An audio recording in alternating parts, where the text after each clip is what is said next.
na lei que o Temer colocou, que é a 3.364 de 2016.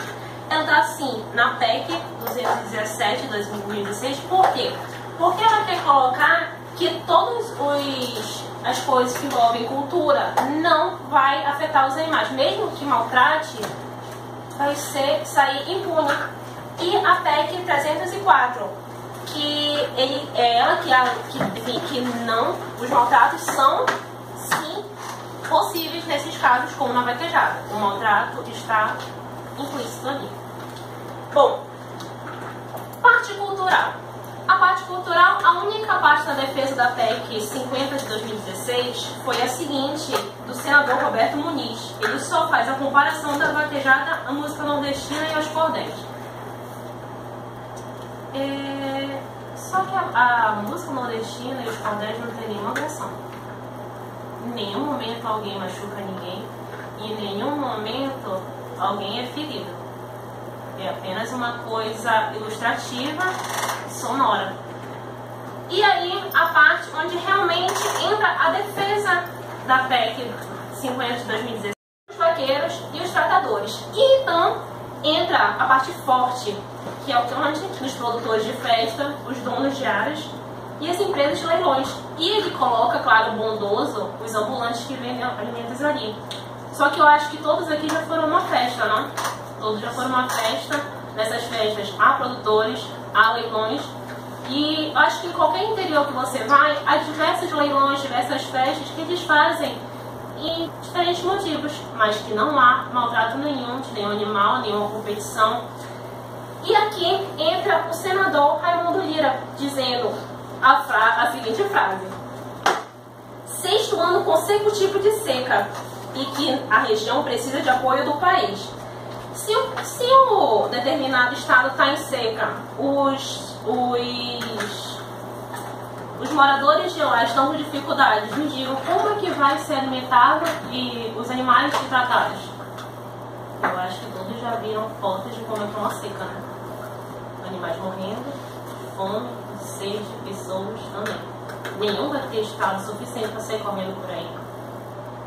Ou vai preso numa cela, atrás de uma grade, onde ele vai ser chicoteado, onde ele vai levar choques e sair correndo. Um animal que está ali no cantinho dele, ele só é feito para quê? Para bastar, comer, e no final, que todos sabem, ele é abatido e todos nós comemos. Essa parte sabemos. Mas, como a senadora Gleice fala, até os próprios matadores estão minimizando o sofrimento. Agora imagine você numa festa, já que vamos colocar aqui abrangendo. Se eu posso puxar o rabo de um boi, eu posso muito bem numa festa arrancar o braço de uma pessoa, se for cultural. É sim. Porque se eu for arrancar, não é um ser vivo? Não seria crime? Seria. O 225 fala isso. E aqui, cadê? Tem um aqui. Aí tem aqui o caso concreto que o nosso colega falou, que o boi teve sim o seu rabo arrancado por diversas vezes que ele foi utilizado. E sobre as proibições, já teve essa discussão de várias vezes e houve a proibição. O lucro da vaquejada é em torno de 14 milhões por estado. E esse lucro é dividido entre o estado, o município e vai para a União também. E as proibições que nós tivemos foi no Rio de Janeiro, em 2011, foi o fim das brigas de galo. E também tivemos em Santa Catarina, em 1999, a farra do boi, onde foi constatado que eles tinham maus tratos. E na Bahia também os burros foram suspensas suas participações nas festas, na festa no desfile do bloco e na lavagem do Bonfim, onde foram constatados os maus carros, o carregamento das carroças com diversas pessoas em cima, cujo peso ficava muito elevado para os animais serem levados. E a ingestão de bebida. É muito fácil alguém pegar, tá bêbado, aproveitando uma festa e dar bebida para um burro achando que é bonitinho. E a mesma coisa os bois. É muito legal você ir para uma festa, se divertir enquanto uma pessoa está sofrendo. Não é você que está sofrendo, mas é um animal. É uma vida também. E independente de posicionamento, existe uma lei A. Mas eu acho que nós temos que pensar em todo o tratamento que é dado a ele. Se for para contar o desses dias, pensar em colocar um rabo artificial. Se colocasse alguma espécie de... colocasse um rabo que não desse choque nele, o boi não ia correr. E não ia correr. O montado não ia parar. Porque a diversão deles é sair correndo com os bois, com o cavalo. E isso não é uma lesão só o boi também, é o cavalo. Só que ninguém fala no cavalo ainda, porque quem está ali na frente é o boi, ele é a principal vítima, mas o cavalo também é.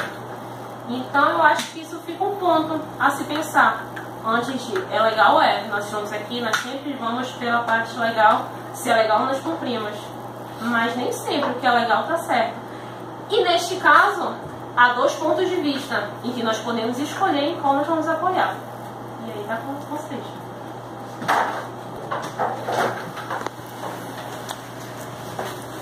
Terminado, não? Já tem mais? Na verdade, da Lei 3.364 de 2016, nós entendemos que a vaquejada ela não surgiu no século XX. Segundo historiadores, ela surgiu no século XVII e XVIII, na época da colonização, do período colonial, segundo a literatura de vários leitores assíduos. Não foi como nosso querido amigo disse, que foi no século XX. Já é um ponto que eu tiro para vocês terem noção de quem está mais inteirado do assunto referente ao assunto vaquejado. Foi colocado em tese a comparação entre seres humanos e animais. Entendemos que animais são distintos de seres humanos. Nós temos que entender que a personalidade jurídica só é cabível a seres humanos, não é cabível a animais. Se nós formos comparar animais com seres humanos, nós temos que dar direitos a eles que nós seres humanos temos, como direito à propriedade, direito à vida, direito à saúde, entre outros direitos constitucionais. Isso não está se colocando em pauta a comparação entre humanos e animais. Levando em consideração que a vaquejada é um patrimônio cultural nordestino que surgiu no século XVII, a começo do século XVIII, e teve mais ênfase em 1966, na época em que se usava a vaquejada como meio de trabalho para os nordestinos. Também se utilizava a vaquejada nas regiões centro-sul e região sul do país, não só na região nordeste. Florou-se mais na região nordeste, se utiliza também na região norte. E a vaquejada, ela é um meio para que o nordestino consiga, não só no âmbito esportivo, mas também no âmbito econômico, como foi dito anteriormente. São 14 milhões que a vaquejada consegue arrecadar com o evento. 14 milhões, senhores. Não só para pessoas que passam, como foi dito, tem seca, tem fome, tem vários mecanismos onde 14 milhões, senhores, com a vaquejada, com certeza vai fazer com que os nordestinos consigam sobreviver muito melhores a esses vários meios de mecanismos que é posto para que eles enfrentem durante esses períodos de seca, de fome e etc. Levando em consideração que a lei estadual, a 15.299 do Ceará, ela não só põe a vaquejada como meio esportivo, mas também ela determina que há uma preocupação com a organização do evento e também com os animais.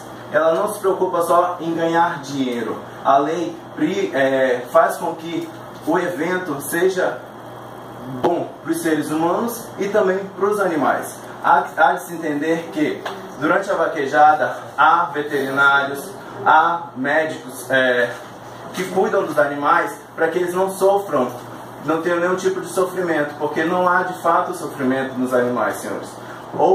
Se a gente colocar, teve uma amputação de um determinado animal, teve isso, teve aquilo, são vários casos em milhões. Hoje a população de bovinos no país segundo o IBGE, são mais de 215 milhões de bovinos, senhores. Se nós levarmos isso em consideração, para um caso, 2, 3 casos, a gente tem uma margem muito grande. Então, são mais de 99,8%, senhores, de não maus tratos aos animais. Levando em consideração que a lei foi dito que a lei ela vai só para o âmbito cultural, para que a vaquejada seja considerada um âmbito cultural. Mas leva em consideração que a vaquejada, a lei 13.364, ela eleva o rodeio e a vaquejada a âmbito cultural. Ela faz com que o que já era passado de pai para filho, geração para geração, cresça ainda mais, que ela se torne regulamentada, que antes, como vocês sabem, senhores, não havia essa regulamentação. Então a lei só veio regulamentar o que já era feito antes. Isso. Deixa eu ver mais. Levando em consideração que foi dito que os bovinos utilizados para vaquejada, eles são, após a vaquejada, são utilizados para abate. Mas, senhores, os bovinos só podem ser utilizados a partir de 2 anos para vaquejada.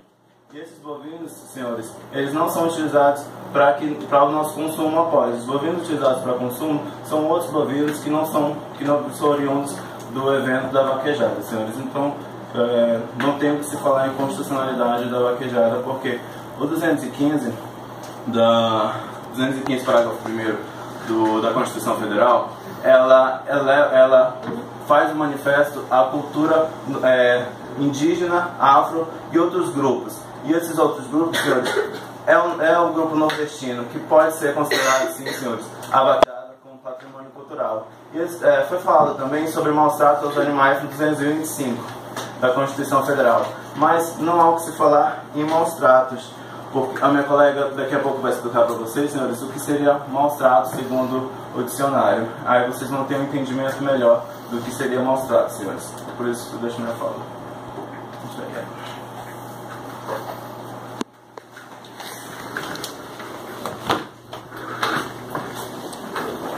Peraí, rapidinho.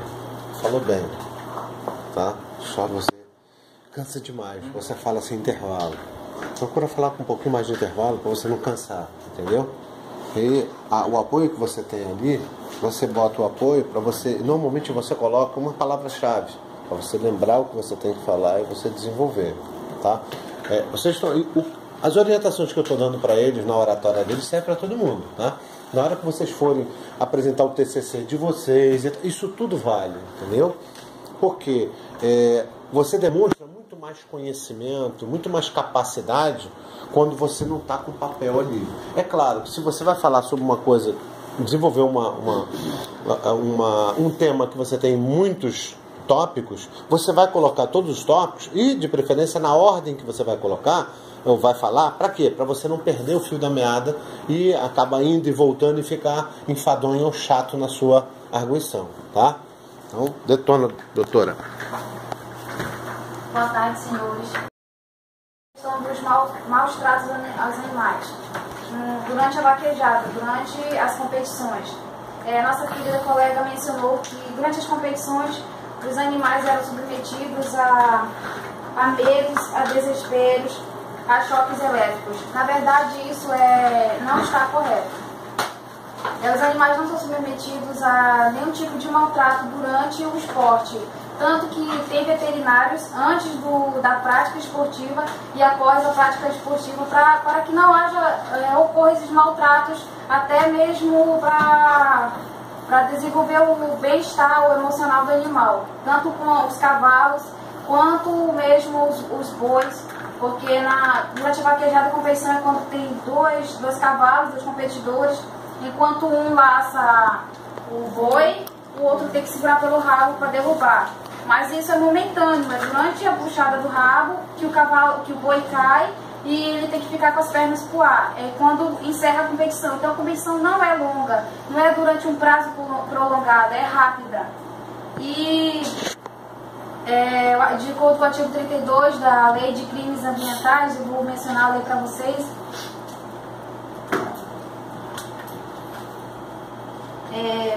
Praticar ato de abuso, maus tratos, ferir ou mutilar animais silvestres, domésticos ou domesticados, nativos ou exóticos. Senhores, bois não são silvestres, que são próprios das selvas, não são domésticos, relativos ao lar, não são exóticos também, não originários de país estrangeiro. Segundo, de acordo aqui com o nosso colega mencionou, a vaquejada ela existiu antes da lei entrar em vigor, antes dessa lei aprovada pelo tema entrar em vigor. Os bois não são nativos,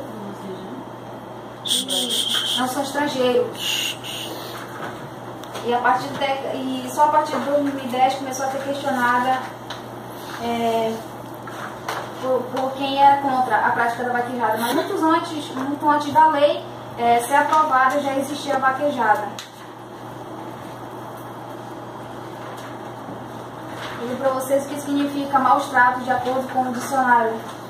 Delito de quem submete alguém sob sua dependência ou guarda a castigos imoderados. Os bois não são submetidos a castigos, quanto mais imoderados. A trabalhos excessivos ou privação de alimentos e cuidados, pondo-lhe assim em risco a vida ou a saúde. É claro que eles são bem alimentados antes de ir para as competições.